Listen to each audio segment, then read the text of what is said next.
Friends, ಇವತ್ತಿನ recipe ಬದನೆಕಾಯಿ ಸಾರು ಅಥವಾ ಬ್ರಿಂಜಲ್ ಕರಿ. ಇಂಗ್ರೀಡಿಯೆಂಟ್ಸ್ ನೋಡಿ. ಸೊ ಇವಾಗ ಅರ್ಧ ಕಪ್ ನಾನು ಕಡಲೆ ಬೀಜ, ಅರ್ಧ ಕಪ್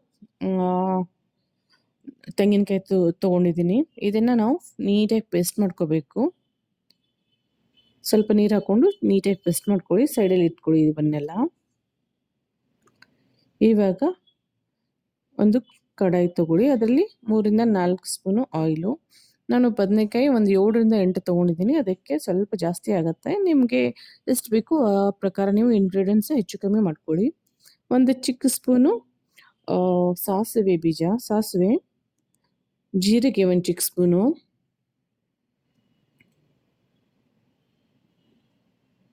ಎಲ್ಲದ್ರೂ ಆರಾಮಾಗಿ ಮಿಕ್ಸ್ ಮಾಡ್ಕೊಳ್ಳಿ. ಆಮೇಲೆ ಹಸಿಮೆಣಸಿನ್ಕಾಯಿ ಒಂದು 4 ರಿಂದ 5, ಇವೆಲ್ಲ ಎಣ್ಣೆಯಲ್ಲಿ ಹಾಕೊಳ್ಳಿ.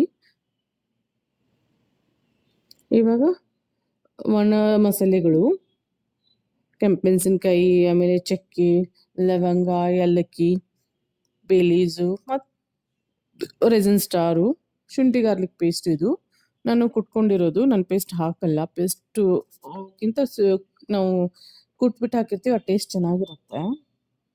ಇದು ಕರಿಬೇವಿನ ಸೊಪ್ಪು. ಎಲ್ಲದನ್ನೂ ಚೆನ್ನಾಗಿ ಎಣ್ಣೆಯಲ್ಲಿ ಫ್ರೈ ಮಾಡ್ಕೊಳ್ಳಿ.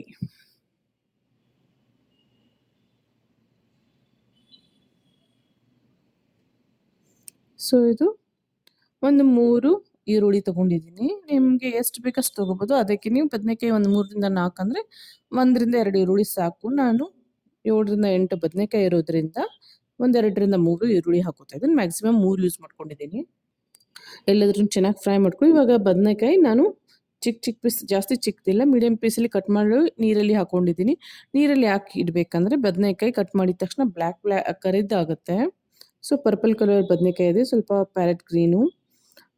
ಇದರಲ್ಲಿ ಇವಾಗ ಸ್ವಲ್ಪ ಅರಿಶಿನ ಮತ್ತು ಉಪ್ಪು ಹಾಕೊಳ್ಳಿ. ಯಾವಾಗ ನಾವು ಎಣ್ಣೆಯಲ್ಲಿ ಫ್ರೈ ಮಾಡ್ತಾ ಇರ್ತೀವಿ, ಡೆಫಿನೆಟಾಗಿ ಇದನ್ನು ಹಾಕೊಳ್ಳಿ. ಸೊ ಟೇಸ್ಟ್ ಚೇಂಜ್ ಆಗಲ್ಲ ಮತ್ತು ಕಪ್ಪಗಾಗಲ್ಲ. ಸೊ ಸ್ಲೋ ಆಗಿ ಚೆನ್ನಾಗಿ ಮಿಕ್ಸ್ ಮಾಡ್ಕೊಳ್ಳಿ. ತುಂಬಾ ಈಸಿ ರೆಸಿಪಿ, ಟೇಸ್ಟಿಯಾಗಿರುತ್ತೆ, ಸಿಂಪಲ್ ಆಗಿರುತ್ತೆ. ಇದನ್ನು ಡ್ರೈ ಬದನೆಕಾಯಿನೂ ಚೆನ್ನಾಗಿ ಮಾಡ್ಕೋಬೋದು. ನಾನು ಸ್ವಲ್ಪ ನೀರು ಹಾಕಿ ಮಾಡ್ಕೊಂಡಿರೋದು. ಡ್ರೈ ಬದನೆಕಾಯಿನೂ ಒಂದ್ಸಲ ಮಾಡಿ ತೋರಿಸ್ತೀನಿ ಯಾವ ಥರ ಇರುತ್ತೆ. ಜಸ್ಟ್ ಫ್ರೈ ಥರ ಇರುತ್ತೆ. ಇವಾಗ ಇದು ಹುಣಸೆ ನೀರು. ಹುಣಸೆಯನ್ನು ನಾವು ಒಂದು 15 ರಿಂದ 20 ನಿಮಿಷ ನೀರಲ್ಲಿ ಹಾಕಿಟ್ರೆ ಚೆನ್ನಾಗಿ ನೆನ್ಕೊಳ್ಳುತ್ತೆ. ಅದ್ರ ನೀರು ತೆಗೆದುಬಿಟ್ಟು ಮಿಕ್ಸ್ ಮಾಡ್ಕೋಬೋದು. ಇನ್ಸ್ಟೆಂಟಾಗಿ ಮಾಡೋಕ್ಕೆ ಹೋದರೆ ಅದು ನೀರು ಚೆನ್ನಾಗಿ ಬರಲ್ಲ. ಸೊ ಸ್ವಲ್ಪ ನೀರಲ್ಲಿ ನೆನೆಸಿಡಿ ಒಂದು 15 ರಿಂದ 20 ನಿಮಿಷ. ಇವಾಗ 1-2 ನಿಮಿಷ ಲಿಡ್ ಕ್ಲೋಸ್ ಮಾಡಿ ಬದನೆಕಾಯಿ ಕುದಿಯಕ್ಕೆ ಬಿಟ್ಬಿಡಿ. ಸೊ ಇದು ಚೆನ್ನಾಗಿ ಕುದ್ದಿದೆ. ಚೆನ್ನಾಗಂದರೆ ಒಂದು ಸ್ವಲ್ಪ ಕುದ್ದಿದೆ, ಜಾಸ್ತಿ ಕುದಿಸೋಕೆ ಹೋಗ್ಬಿಡಿ ಬದನೆಕಾಯಿ. ಸೊ ನೋಡಿ ಇದನ್ನು. ಇವಾಗ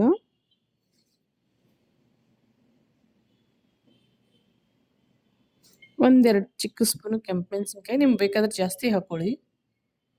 ಆಮೇಲೆ ಗರಂ ಮಸಾಲ 1 ಸ್ಪೂನು. ಇವನ್ನೆಲ್ಲ ಚೆನ್ನಾಗಿ ಮಿಕ್ಸ್ ಮಾಡ್ಕೊಳ್ಳಿ. ಇವಾಗ ಗ್ರೈಂಡರಲ್ಲಿ ರೆಡಿ ಮಾಡ್ಕೊಂಡಿದ್ದೀವಲ್ಲ, ಆ ಪೇಸ್ಟನ್ನು ಇದರಲ್ಲಿ ಯೂಸ್ ಮಾಡಬೇಕು. ಕಡಲೆ ಬೀಜ ಮತ್ತು ತೆಂಗಿನಕಾಯಿ ಪೇಸ್ಟು. ಸೊ ಎಲ್ಲದನ್ನು ಮಿಕ್ಸ್ ಮಾಡ್ಕೊಳ್ಳಿ. ವೇಸ್ಟ್ ಮಾಡೋಕೆ ಹೋಗ್ಬಿಡಿ. ನೀರು ಹಾಕ್ಕೊಂಡು ಎಲ್ಲ ಕ್ಲೀನ್ ಮಾಡಿಕೊಂಡು ಯೂಸ್ ಮಾಡ್ಕೊಳ್ಳಿ. ಸೊ ಇದನ್ನೆಲ್ಲ ಚೆನ್ನಾಗಿ ಮಿಕ್ಸ್ ಮಾಡ್ಕೊಂಡ್ಬಿಡಿ.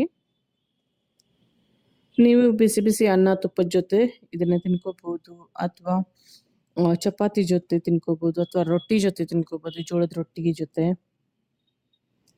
ತುಂಬಾ ಟೇಸ್ಟಿಯಾಗಿರುತ್ತೆ, ಸಿಂಪಲ್ ಆಗಿದೆ, ಈಸಿಯಾಗಿರುತ್ತೆ. ಆಮೇಲೆ ಎಕ್ಸ್ಟ್ರಾರ್ಡಿನರಿ ಏನು ಇಂಗ್ರೀಡಿಯೆಂಟ್ಸ್ ಬೇಕಾಗಿಲ್ಲ. ನಿಮ್ಮ ಹತ್ರ ಬೇ ಲೀವ್ಸ್ ಎಲ್ಲ ಇರಲಿಲ್ಲ ಅಂದರೆ ಪರವಾಗಿಲ್ಲ, ಹಾಗೆ ಮಾಡ್ಕೊಳ್ಳಿ.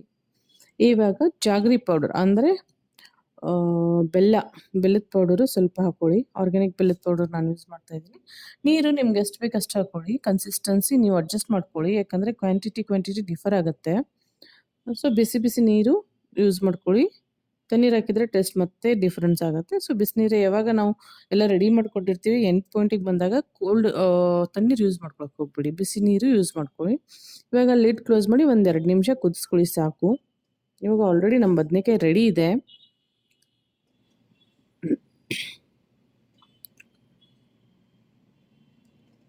ಸೊ ಇದರಲ್ಲಿ ಇವಾಗ ಫ್ಲೇಮ್ ಆಫ್ ಮಾಡ್ಕೊಳ್ಳಿ. ಆಮೇಲೆ ಕೊತ್ತಂಬರಿ ಸೊಪ್ಪು ಮಿಕ್ಸ್ ಮಾಡ್ಕೊಳ್ಳಿ. ನಿಮ್ಗೆ ಎಷ್ಟು ಬೇಕಷ್ಟು ಹಾಕ್ಕೊಳ್ಳಿ ಕೊತ್ತಂಬರಿ ಸೊಪ್ಪನ್ನು. ನಾನು ಸ್ವಲ್ಪನೇ ಹಾಕಿದ್ದೀನಿ. ಸೊ ನಮ್ಮದು ಬದನೆಕಾಯಿ ಪಲ್ಯ ರೆಡಿ ಇದೆ. ಬದನೆಕಾಯಿ ಸಾರಾಗಲಿ ಅಥವಾ ಬ್ರಿಂಜಲ್ ಕರಿ ಆಗಲಿ ರೆಡಿ ಇದೆ. ಬಿಸಿ ಬಿಸಿಯಾಗಿ ರೊಟ್ಟಿ ಜೊತೆ, ಚಪಾತಿ ಜೊತೆ, ಅನ್ನದ ಜೊತೆ ಸರ್ವ್ ಮಾಡಿ. ತುಂಬ ಟೇಸ್ಟಿಯಾಗಿರುತ್ತೆ, ಚೆನ್ನಾಗಿರುತ್ತೆ, ಈಸಿಯಾಗಿದೆ. ಡೆಫಿನೆಟಾಗಿ ಟ್ರೈ ಮಾಡಿ. ಕಮೆಂಟಲ್ಲಿ ಮೆಸೇಜ್ ಮಾಡಿ ಯಾವ ಥರ ನೀವು ಪ್ರಿಪೇರ್ ಮಾಡ್ತೀರಾ ಅಂತ. ನನ್ನ ವಿಡಿಯೋಸ್ ನಿಮ್ಗೆ ಇಷ್ಟ ಆದಲ್ಲಿ ಲೈಕ್ ಬಟನ್ ಹಿಟ್ ಮಾಡಿ, ಶೇರ್ ಮಾಡಿ, ಸಬ್ಸ್ಕ್ರೈಬ್ ಮಾಡಿ. ನನ್ನ ವಿಡಿಯೋಸ್ ನೋಡ್ತಾ ಇರೋದಕ್ಕೆ ಧನ್ಯವಾದಗಳು. Thank you. Share, subscribe and like. Thanks for watching the video. Take care. Bye-bye.